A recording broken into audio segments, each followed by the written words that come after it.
You think you know what the Constitution says? You like to tout it every time there's a problem. Oh, it's a violation of my First Amendment rights. Oh, it's a violation. It's a violation. Well, let's actually figure out what it means and see if you actually know what you're talking about coming up next.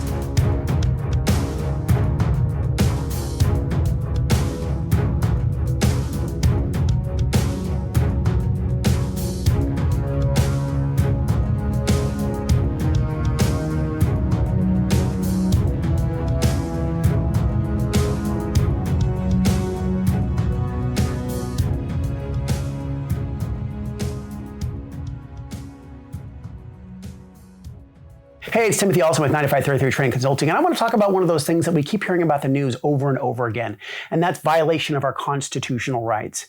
Well, the funny thing is about the Constitution is that those rights that everybody keeps to tout were actually part of the Bill of Rights, which is the first 10 amendments that were actually added to the Constitution after it was completed. So let's go through what those are and see if you actually know what it is that you're talking about, so that when someone tells you it's a violation of my rights, you'll actually know what you're talking about. The First Amendment to the U.S. Constitution was adopted in 1791 as part of the Bill of Rights. The Bill of Rights was introduced to Congress in actually 1789 and adopted December 15th, 1791. During the summer of 1787, a group of politicians, including James Madison and Alexander Hamilton, gathered in Philadelphia to draft the first U.S. Constitution. Anti-Federalists, led by the first governor of Virginia, Patrick Henry, opposed a ratification to the Constitution. They felt that the new Constitution gave the federal government too much power at the expense of the states. They further argued that the Constitution lacked protections for people's individual rights. The debate over whether to ratify the Constitution in several states hinged on the adoption of a Bill of Rights that would safeguard basic civil rights under the law. Fearing defeat, pro-constitutionalist politicians called Federalists promised a concession to the anti-Federalists called the Bill of Rights. James Madison drafted most of the Bill of Rights. Madison was a Virginia representative who would later become the fourth president of the United States. He created the Bill of Rights during the first United States Congress, which met from 1789 to 1791. The first 2 years of President George Washington was in office. Many U.S. states would not approve the Constitution until those basic rights were included. So, what are those basic rights? The one that everybody touts over and over again. The First Amendment. What does it say? Congress shall make no law respecting an establishment of religion or prohibiting the free exercise thereof, or abridging the freedom of speech, or of the press, or the right of the people to peacefully assemble and to petition the government for a redress of grievances. That's it. That is what the First Amendment says. There's nothing extra to it. Our founding fathers, when they put it together, they made it very concise. They made sure that it fit exactly what they wanted to do. Look at the bills going through Congress right now that are 1,000 pages for the infrastructure bill. That was it. Those words right there was the entire First Amendment. What is the freedom of speech? The freedom of speech gives all U.S. citizens the right to express themselves freely.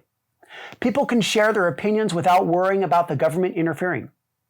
The First Amendment guarantees your right to voice your ideas, even if they're unpopular.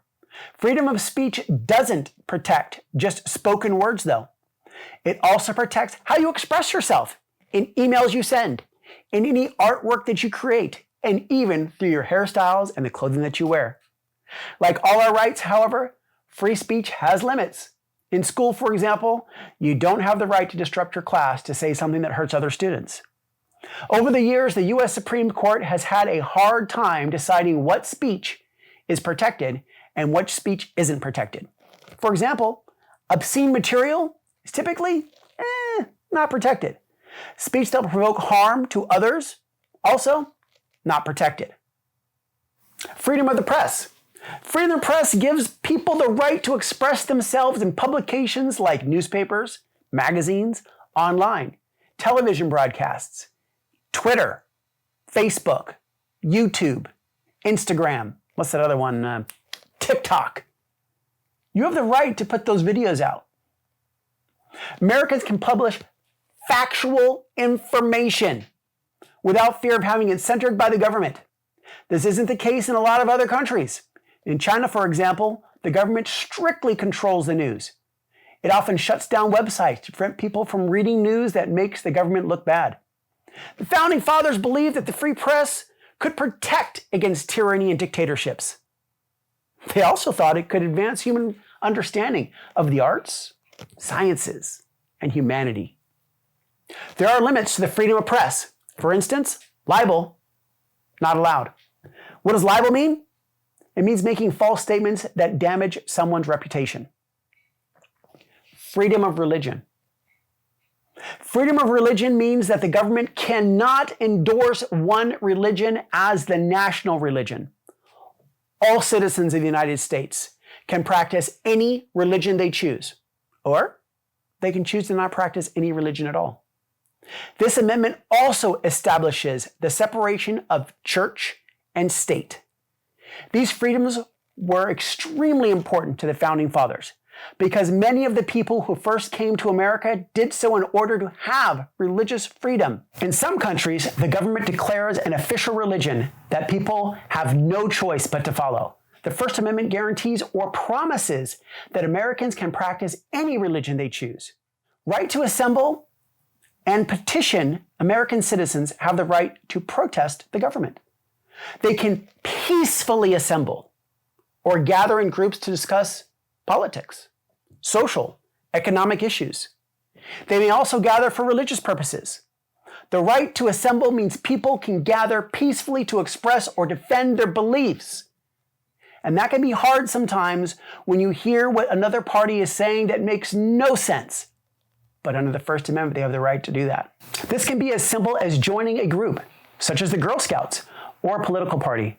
It also means Americans have the right to gather to protest laws or actions of companies or organizations they don't agree with. The right to petition means to make a formal written request. Americans exercise their right to petition the government anytime they send an email or a letter to an elected official about a problem they want solved. In the United States, all voices are considered important. An easy way to exercise this right is to visit usa.gov/elected-officials. There you can send messages to the president, your state governor, or other officials about issues that matter most to you. In addition, people have the right to sign petitions or even to sue the government. How is this applied in court challenges to the First Amendment? One of the first major First Amendment court cases was Scheck versus the United States in 1919. Charles Scheck was an activist who was convicted for passing out flyers that encouraged young men to dodge the draft during World War I. He argued that the freedom of speech was protected. However, the Supreme Court ruled against him. They said, in this case, his free speech presented a clear and present danger. Encouraging soldiers to dodge the draft was a threat to national security. Another famous case is Texas versus Johnson. It took place more recently in 1990. A man named Gregory Lee Johnson protested President Ronald Reagan by burning the American flag in Dallas, Texas. A Texas court ruled that Johnson had broken the law by destroying the flag. In a controversial decision, the Supreme Court overturned the ruling. They said that Johnson was protected by his First Amendment rights. At the time, Texas and 47 other states said that the flag burning was illegal. The Supreme Court ruling invalidated those laws. Other interesting facts about the First Amendment: people who support the Constitution were called Federalists. People who did not support the Constitution were called Anti-Federalists. The Anti-Federalists felt that the Constitution didn't give enough rights to the states or to the individuals. To compromise, the Bill of Rights and the First Amendment were written. The First Amendment was written by James Madison, along with the rest of the Bill of Rights. The First Amendment does not protect people from getting fired from their job for saying something offensive or inappropriate. It does not protect plagiarism or encourage someone to commit a crime. There is often confusion over whether students have First Amendment rights in school. The Supreme Court said that students do not shed their constitutional rights to freedom of speech and expression at the schoolhouse gates. So yes, you do have your First Amendment rights at school. However, the courts ruled school officials can regulate student expression that disrupts the school environment and invades the rights of other students. Many state constitutions also protect freedoms of speech. Some states have adopted laws that provide even greater protections for freedom of speech.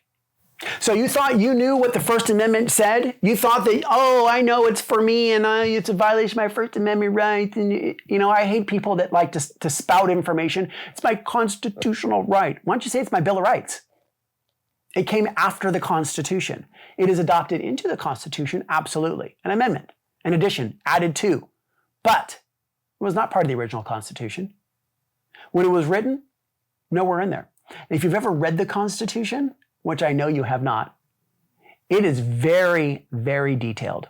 Talks about how long senators can serve and what the president can do and who can levy taxes and the purpose of Congress. And there's a lot of information in there. You should read it. You should really read it. This is just one amendment. I'm going to go through all of them for you and we're going to see what we know about them and so that we can be better citizens, so we can understand what our rights are. If you're liking the information we're providing, definitely hit that like and subscribe right below there. We're trying to put out good stuff for you. We're going to do this series on the Bill of Rights. I think it's something people need to know because there's so many people out there just driving me nuts about what it is they're doing. If you have any questions, put it in the comments. I do make sure to respond to every comment. But as always, on time, on target, never quit. Hoo-yah.